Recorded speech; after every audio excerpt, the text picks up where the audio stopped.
Yeah, I guess I probably should have been recording all of this. So any other questions about the lab trip or any of that kind of stuff? Or about the family and farm day thing in Blackstone Saturday? If you want more details about that, I can forward you the email if I can find it for what I had. Tom, for the online students, what are their options for the lab? I've got instructions out. Oh, which reminds me of something else. I've got instructions out there in Blackboard for, yeah, in our case, we're going and visiting, as a group, we're visiting a tobacco farm. Well, if you can't go with us, whether you're an online student or whether you're working that Friday or your schedule won't let you, your assignment is to go and visit the tobacco farm on your own. So you can kind of replicate things that you already, when you look in Blackboard, you'll see what it is that you're supposed to be writing about in the lab report. So that's going to give you an idea of when you go visit a tobacco farm, what should you be looking for, what kind of questions you should be asking.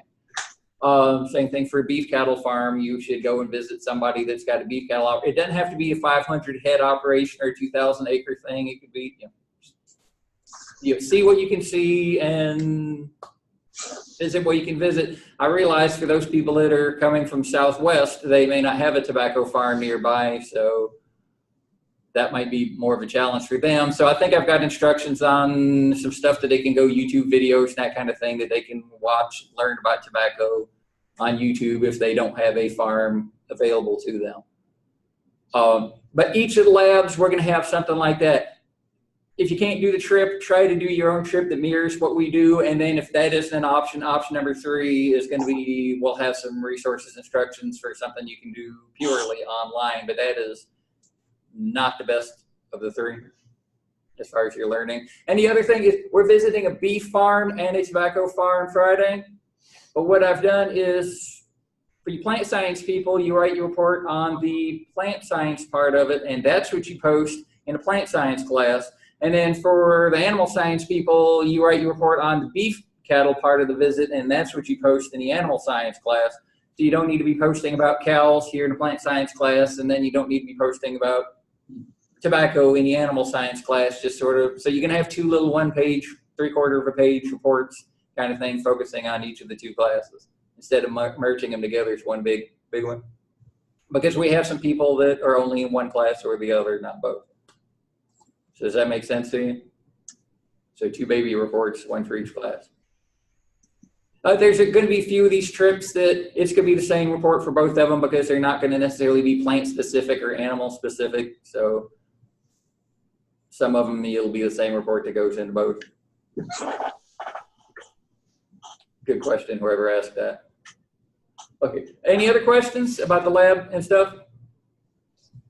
Because I know Ben is chomping at the bit to teach because that's what he does. So I'll shut up and let him drive. Hey everybody, how are y'all doing? Hope y'all had a good Labor Day holiday. I was kind of laid up myself. Still a little scratchy in the voice here. Actually got the flu. Anybody ever had the flu before? I had it twice in 1 year. Oh my. First time I've ever had it. It's pretty awful, huh? Yeah. Anyway, so I know y'all had issues with the quiz, and I believe we've got those worked out, and it should be live right now. Actually, already saw someone already took the quiz this morning, so and it's already graded. So as soon as you take the quiz, I'll grade it, and I updated the due date to Sunday at midnight. So just as long as you complete it by next week, we'll be good to go. So any questions about the quiz other than that? I mean, you guys check it out, see if it's available. If you have any issues with it, just let me know immediately. It looks like it's working though. Hopefully that will be the only time we have problems with it. All right, I want to talk for a second about the lab. I've graded everyone's labs that were turned in. There's still some that are not turned in, and I think most of those are probably from the online students. So if y'all are listening out there, please get those in as soon as possible. Just wanted to kind of touch on a few things. from the lab. Some of them were really good. Some of them were not so good. And considering that I'm still giving people a chance to turn those in, if yours was not so good, I did comment on everyone's lab. Feel free to look at those comments, check in on them, and get back to me. Fix what you didn't miss. I didn't put a rubric up for that lab, but basically it's 4 points for each of those products that you put in. Everybody was to do 20 total, 10 from each purveyor. So that's 4 points apiece plus 20 points for just the discussion piece about it. Some people lost points for not doing all of the entries or not actually doing any entries at all, just doing the discussion part. So if you fix that and get it back to me, then we will adjust the grade. And we'll give you until Sunday at midnight to get the rest of those labs in. After that, it's going to go in there as no credit, a 0. So please get those in, get that fixed so you guys are all set. Anybody want to say anything about the lab that they found interesting? I found quite a few things interesting in what you guys wrote, so I know you guys have some stuff. Does anybody want to speak? You guys just shy in the morning, or is it just well, one thing I found interesting was just some of the origin stuff. Also, some of the prices, the disparity in prices was fascinating. Found one person that was looking at organic apples that were like $3 a pound, which is ridiculous if that price is correct. Whereas some were as cheap as below $1 a pound. So for conventional apples, or $3 for a 5-pound bag. So the huge disparity in prices. And that's not always in conjunction with where they come from either. For instance, some of the apples came from Chile, for instance, and they were cheaper than the ones that were grown in Washington State. What's up with that? The ones that were $3 a pound, I think I did, and they were from Timberville, Virginia, which is probably why they were more expensive. It really is weird that the closer they are, the more expensive they get. Right. Because you can get cheaper ones out from Washington. Do you have any ideas why that might be? I mean, maybe just the cost of production. They have a smaller facility, most likely, so they can't grow it on scale. Cost more to run, more to distribute, just costs more for everything they do. Right. Yeah, that's exactly right. I mean, it's all about the economy of scale, right? So if it's a smaller producer and they're not able to distribute it as far, then it's going to cost more, right? They're going to have to have a higher price point in order to keep their operation afloat. However, in some cases, we saw some local products that were much cheaper than their counterparts. So it's really fascinating. And if you all ever get the chance to speak to any producers, especially at a local farmer's market, you ask them what makes their price, what goes into that. And for some people, it's going to be, just competing. For others, they might actually be taking into account every part of production and distribution. And excuse me, depending on that, it's going to depend on what the price of the product is. So you guys take a look at that closely, and then that will help you later down the road as you try to price your own products. Anything else from the lab that you guys found very interesting? How just the produce differences between a bigger grocery store like Walmart and where I went, the Shoppers Value here in South Boston, just like the different choices you have. In terms of like diversity of products? Yeah, the different varieties of each thing, and like. Also, what about the just the quality of the products too? Yeah. Yeah. I don't know if I can't remember whose it was exactly, but someone was mentioning that the local products, the smaller store had kind of weaker products, whereas the products that they found at like Walmart were pristine and much higher quality. I had the opposite experience. Stuff I found in the local stores seemed better, had more flavor to them, more better taste than the stuff in the grocery store. It's kind of all about, how fresh it is, where they source it from, and, how it's packaged, processed, and kept. So all of that's very interesting, but it's like everything's different everywhere. There's no one answer, kind of across the board for it all. You'll have different experiences in every place you go, every market you go to. I mean, generally, if you go to like a farmer's market, for instance, it's going to be fresher, right? And generally, it will probably be better. However, I've definitely been to farmers markets in some cases where you buy like a cantaloupe, for instance. Looks like it's going to be good, smells great, bite into it, and it tastes like nothing. And that's probably more associated with the soil type than it is with anything else. So there's so many factors at play here in where our food comes from, how it tastes, and what it costs. So keep that in mind as we go through the rest of the course. All right. Does anybody have any burning questions about Chapter 2, the ecology chapter? Did you guys read it yet? Yeah, you all read it, right? Good. Well, if you didn't read that, and also check out the PowerPoint. I'm going to go to share my screen here real quick. I'm going to try to do this from now on because I think it'll be more useful. You guys see Blackboard up here? Yeah. So what I did here, I renamed the link here, PowerPoint presentations. And these are from the book, so it's kind of a picture, a snapshot of what came out of the book, the highlights. And then what I've done here, you'll see the Chapter 2 PowerPoint, that's straight from the book. And then we've got this Chapter 2 PowerPoint with edits, and that's what I've edited. So that's the highlights of the highlights. And so I'm always going to try to put that up, especially before the quiz.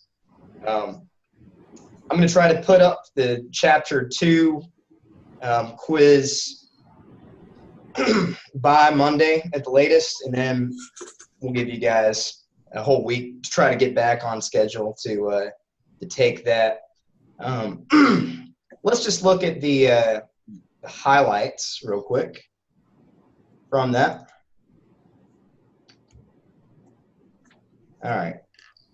So as you'll see when we get into these things, I've basically highlighted the points that we're probably going to get the quiz questions from. So, and this is something that kind of really goes along with the lab, that you'll see that most of our food products are grown in the ideal climate for them.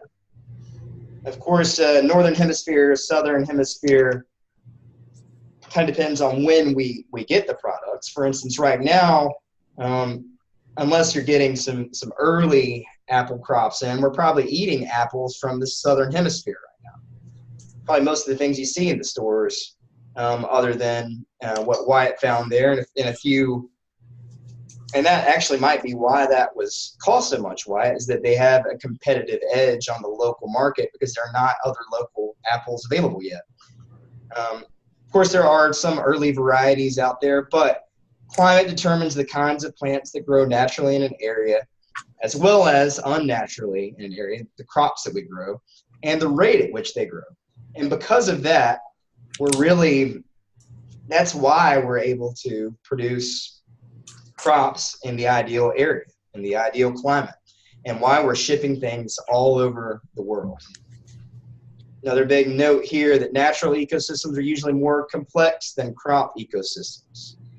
And Wes Jackson, the founder of the Land Institute, was quoted as saying that he believes that we cannot do better than nature. And I don't know if we can or cannot, but in terms of primary productivity, as we talked about last week, technically we can't. Our crop ecosystems are not nearly as productive as natural ecosystems. So anyway, that's why particular crops are grown in particular places and shipped around the country. The most agriculturally productive areas of the world are where most of the crops are produced. For the U.S., the Central Valley of California, parts of Florida, the Midwest for grains. There's a part of kind of upper Midwest, Michigan, where there are lots of greens grown. So we're always going to see that. And we're always going to see transport throughout the country, and now in this globalized economy throughout the world. But there are definitely some issues associated with that.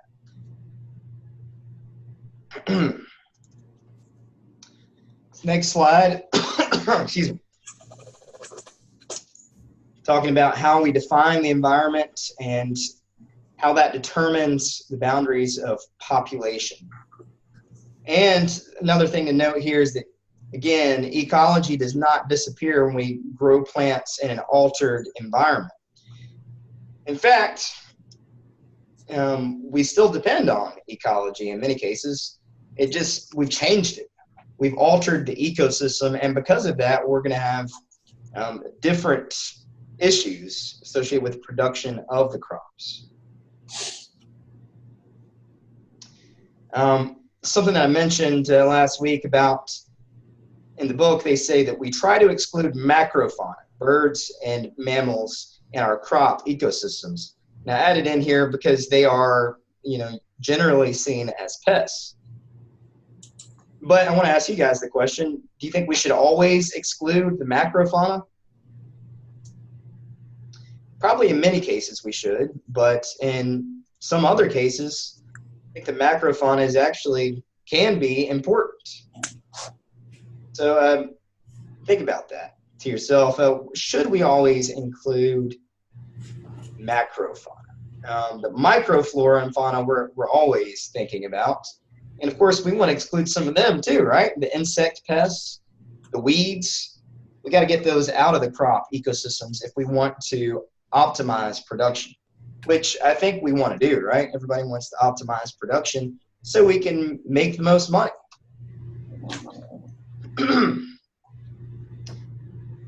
In our agroecosystems, and remember, that's kind of a new word that they didn't really talk about. They call them cultivated ecosystems in the book.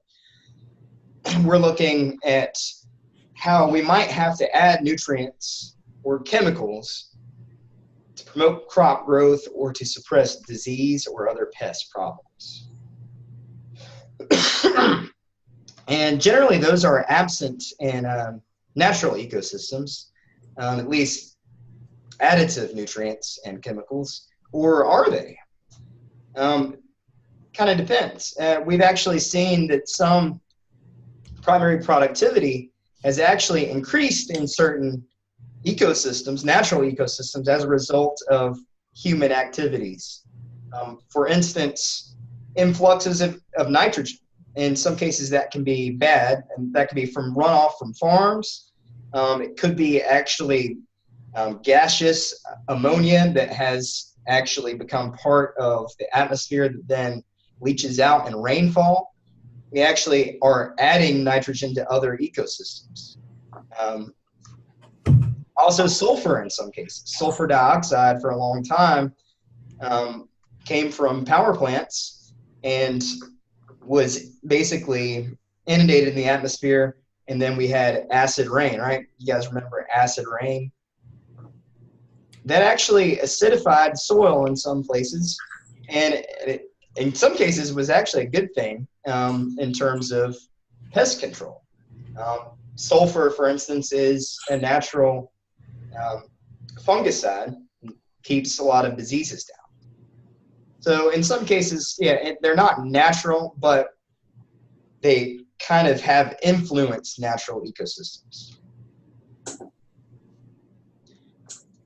We talked also about the resources, how crops actually compete for resources, and how we really need to observe the full range of interactions and processes in natural ecosystems so that we can learn how to manage our crop ecosystems to achieve sustainability. It's all about emulating nature, and I think that's kind of what Wes Jackson was getting at when he said that, about us not doing better than nature. If we can try to emulate natural ecosystems, though, then perhaps we can do better than nature. I would posit anyway. All right, next thing here, looking at niches. Definitely know the term niche and about, how all organisms occupy a different niche. And also, I think that in an agricultural setting too, and in a business setting, we'll see this term come up again. Has anybody heard the term business ecology or the business ecosystem? See people using this more often. They're using ecological terms in economics in some cases, and I think really it's actually a pretty good comparison, because basically as agriculturists we need to figure out how to carve our own niche and how to stand out. And basically I guess I'll borrow a term from our old farmers market manager. She said rather than competing or cooperating, we kind of do a thing, cooperation, where we kind of cooperatively compete. And kind of one aspect of that is sort of price sharing. At our farmers market in Abingdon, we used to actually set a price that we shared, and that worked out pretty well for everyone. So what happens when two species try to occupy the same niche? Well, kind of on the slideshow, they kind of say that two organisms cannot occupy the same niche. And that's not necessarily true, because really they can, if you kind of use the loose sense of the term niche. They cannot occupy the same niche if they're competing for the same resource. But if there are different resources that they're competing for, then they can. For instance, if we look at warblers in high elevation forests, for instance, if you use the general term of niche and you're talking about it feeding on, say, a fir tree, then yeah, they actually can occupy that same fir tree. But if you look at them eating different resources using, say, a different height in the fir tree, like for instance, the cerulean warbler might feed at the top of the tree, whereas the yellow-bellied warbler might feed at the center, and a yellow warbler might feed at the bottom of the tree. So, and they might feed off of the same insect, just at different heights, or they might feed off of different insects. So in that way, different species can use even the same resource or kind of the same niche, depending on how you look at the details of that. If they are competing for the same resource in the same niche, then one of them is going to always outcompete the other. And that is what we call competitive exclusion.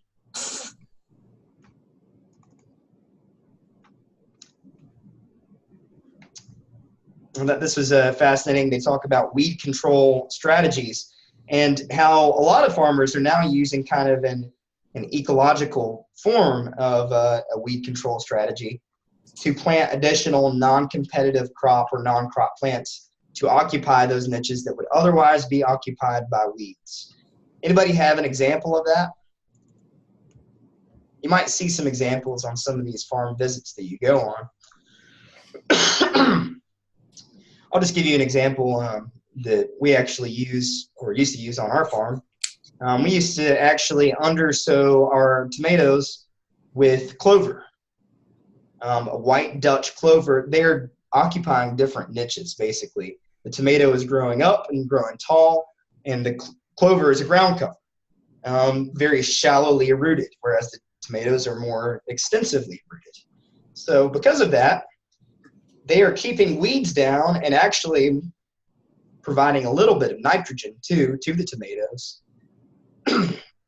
without competing. So that's actually a good ecological weed control strategy. That What kind of clovers were they? white Dutch clover.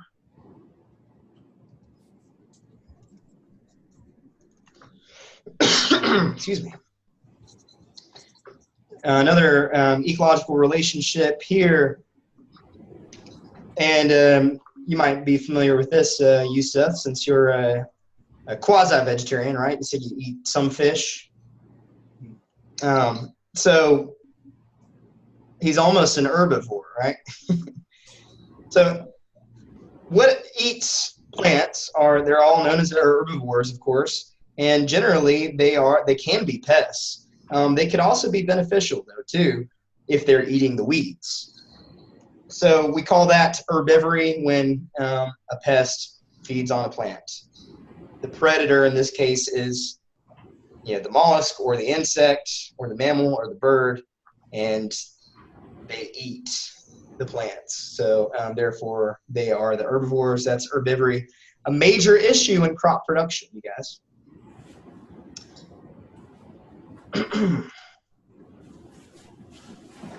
More ecological relationships here. We talked a little bit about parasitism, all kinds of examples of parasitism out there.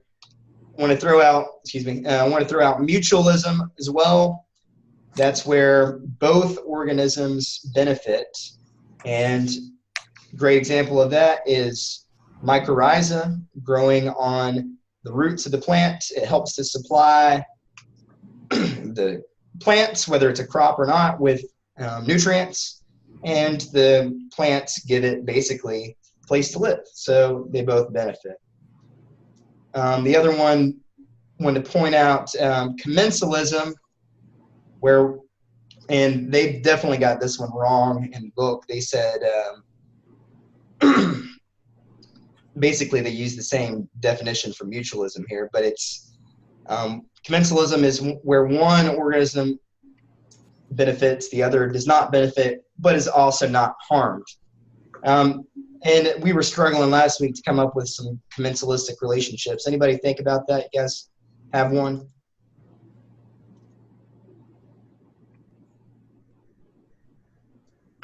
In many cases, it's where an organism is just providing habitat. For instance, like barnacles growing on a whale, for instance. It doesn't harm the whale, but it's habitat for the barnacle. There's all kinds of commensalistic relationships out there. And probably how this would work out on the quiz is I would do like a matching thing where we say mutualism, commensalism, parasitism, and then give examples, and you have to match it with whatever type it is. So you guys be sure to know that as well. You guys probably learned about the food chain when you were young, but the big difference now, we're talking about a food web. It's a complex web of relationships. It's not a chain.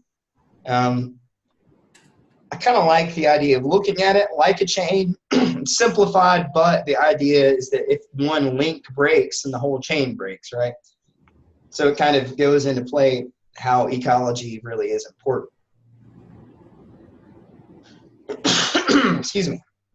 Talked a little bit about the taiga as well. Kind of skipped ahead there a little bit.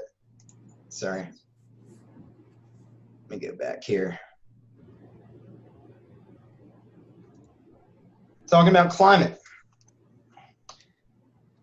And the main influence of climate, of course, is temperature, which is mainly influenced by latitude. And then within latitudes, by altitude. or the height above sea level. So you guys have a little bit of topography out there in the south side country, right? Has some hills and stuff. We have one of the highest mountains, or actually the highest mountain in Virginia nearby. You can actually see it from the campus here at Virginia Highlands. It's Mount Rogers. It's 5,729 feet. And here in Abingdon, we're at about 2,000 feet. So if you go from Abingdon to the top of Mount Rogers, you see a totally different ecosystem, even though we're at basically the same latitude. And that's all because of the altitude. In fact, also because several weather fronts meet there too. They actually say it's more like Canada than it is anywhere in the U.S. And there are indeed spruces and firs found growing up there on top of that mountain. So latitude and altitude are the main things that govern temperature. Also intensity of light too. We kind of looked at how the air moves. And one thing with the air movement about, excuse me. Sorry guys, I need a cough drop or something. Let me come back to this. Looking at the issues of desert areas and how deserts are actually one of the largest biomes on the planet. And that's coming from air movement that's carrying moisture away. It's usually pronounced over large land masses.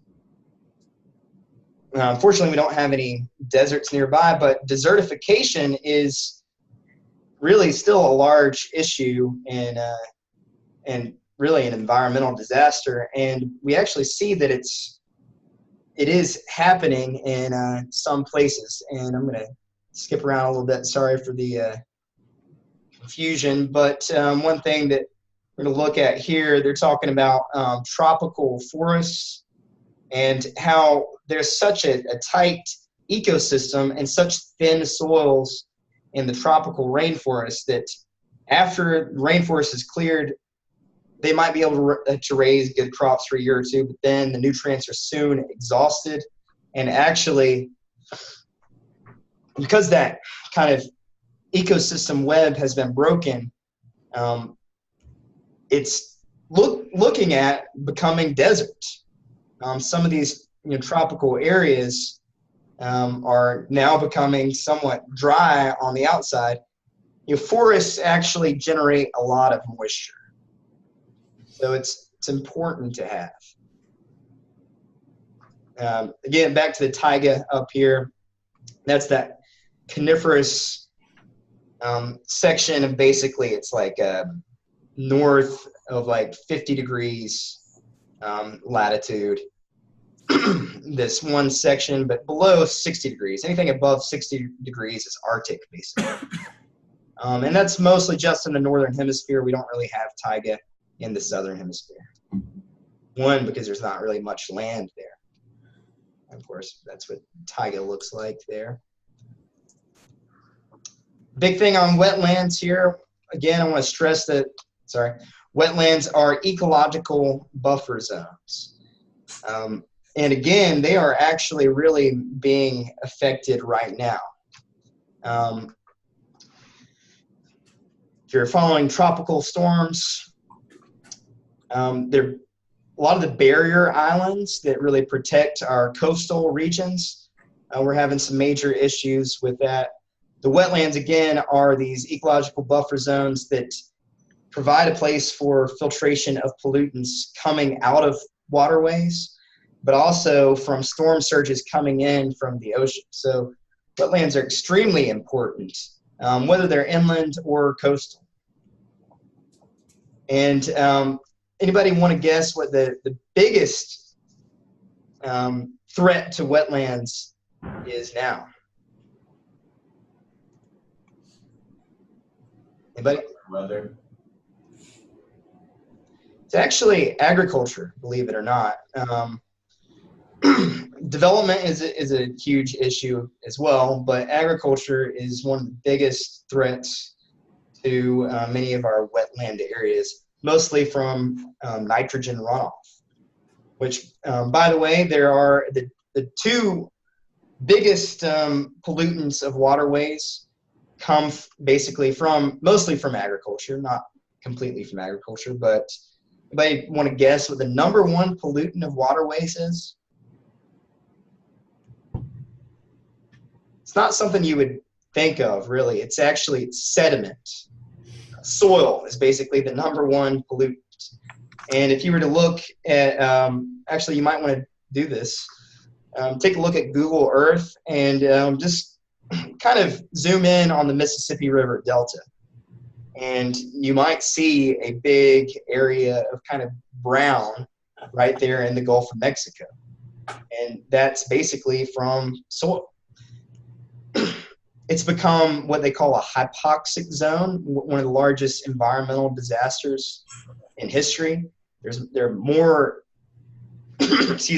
less life there than ever before, not due to oil spills. The BP oil spill is a big environmental disaster in the Gulf of Mexico, but it's actually a much larger issue from agricultural runoff. So the things that we do really affects the environment around us. And as they go on to kind of mention that about one, crop production displacing pre-existing ecosystems. And a big take-home point here, just about all of the land that can be cultivated easily is already being used for the production of crops. That's not necessarily true in all parts. I'm sure, I don't know what it's like over there in Southside, but here in Southwest Virginia, there's tons of land around that is, not really being used for agricultural production, abandoned hayfields and whatnot. But worldwide, most of the arable land is already in use. So we're not making any more of it, right? That becomes a huge deal with overpopulation. All right, we got to talk about plant productivity again, touch on that a little bit. It's a big deal. And that's basically looked at as basically carbon fixation. And we look at that mostly as CO2. Taken from the atmosphere and fixed through photosynthesis into plant tissues. The greatest form of carbon sequestration. And looking at that productivity, recognize what the most productive ecosystems are. Tropical rainforests and savannas are the most productive. Although temperate forests is up there. It would be the next most productive. So again, the more complex the ecosystem, generally the more productive it is. And the less complex, the less productive it is. Even though these areas that are less productive are huge tracts of land.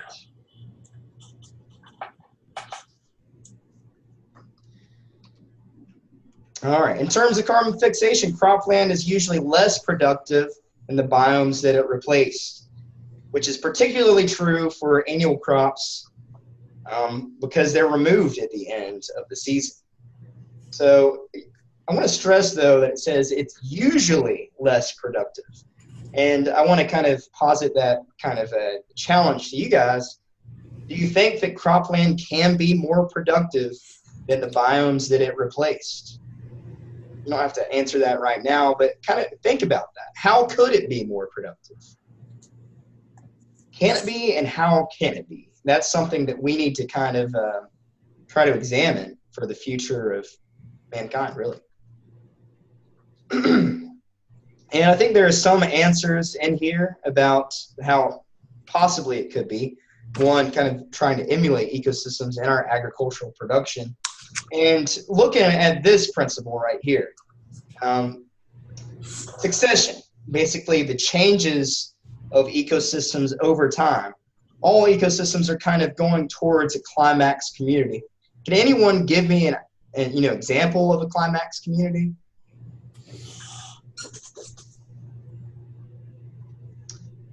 Really, I mean, like forest is a pretty good example. I mean, in Eastern North America, temperate forest is kind of the climax community. So if you have an old growth forest, it's still going to change, but basically the canopy does not change nearly as much, unless there are some significant changes. But it always kind of goes back to this climax community. If we could create a climax community and try to plant it ourselves, then could that be a way of emulating an ecosystem and becoming more sustainable? I don't know, perhaps. Something we should probably examine.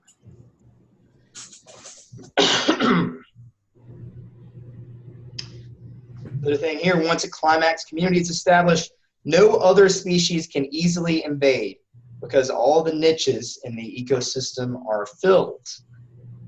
So the other thing to talk about on this slide is the pioneer species, which we generally characterize as weeds. And it's a huge deal in our globalized economy. In fact, some naturalists believe that one day that across bands of latitude, basically the ecosystems might be pretty much the same. You might find the same plants and animals wherever you go because of that globalized economy has affected the global ecology. Kind of startling. I hope that's not the case. If we kind of look at it here, alien species do invade natural ecosystems, often with quite disastrous consequences. And we can really see that here on our campus here at the community college. It's basically when they developed the community college, they bulldozed and removed all of the topsoil. When they disturb the soil, it makes it incredibly easy for alien species to invade. And when they invade, it becomes very difficult to eradicate them. So is that what the future ecosystems are going to look like? Tons and tons of things like kudzu and calorie pears? I hope not. Of course, as you guys know, we have a long history of moving plants deliberately or by accident. And some ecosystems have been irreversibly altered by introduced species. You go for a walk in the woods, you're going to, 9 out of 10 times, you're going to find at least one invasive species. This doesn't really happen as much in kind of old growth forests because there's not a niche for them to occupy. I'm not going to say that it can't happen, but it's much more rare that it does. Okay, just a couple of things here real quick. I want to talk about real quickly the idea of whole carbon offset credits. And they're talking basically about trading carbon, which is basically what they're looking at in ecological economics is how do we actually quantify carbon as a number and put a dollar amount on it. Well, there does exist a climate exchange. And I think that we will see that eventually become, right now it's all private, but I think eventually it will probably become part of a global economy, possibly. Basically, you can purchase carbon credits. I think that's going to be a big deal for farmers because we are the original, carbon sequesterers. And there are many farmers now that are looking at carbon farming. All right, that's everything I had for you guys from the slideshow. But I did want to take a look at one thing. I put a web link up here for you guys under the web link tab, imagine that, for the Land Institute. And let me share that with you guys real quick. And it's this link right here. And should be, if you click on that, it should go to the website. And it talks about what the Land Institute is trying to do. And I think it's an interesting model because they are basically a kind of advocating for ecological farming. So there's a couple of questions there associated with that link. I would encourage you to check that out. You might find that on the next quiz. All right, so any questions about that before I let you guys go? All right, well, with a minute to spare, I guess I'm going to sign off here if no one has any questions. If you do come up with anything or if you have any issues with the quiz, just email me. Other than that, have a great rest of the weekend. We'll see you guys next week. Okay. Bye, everybody.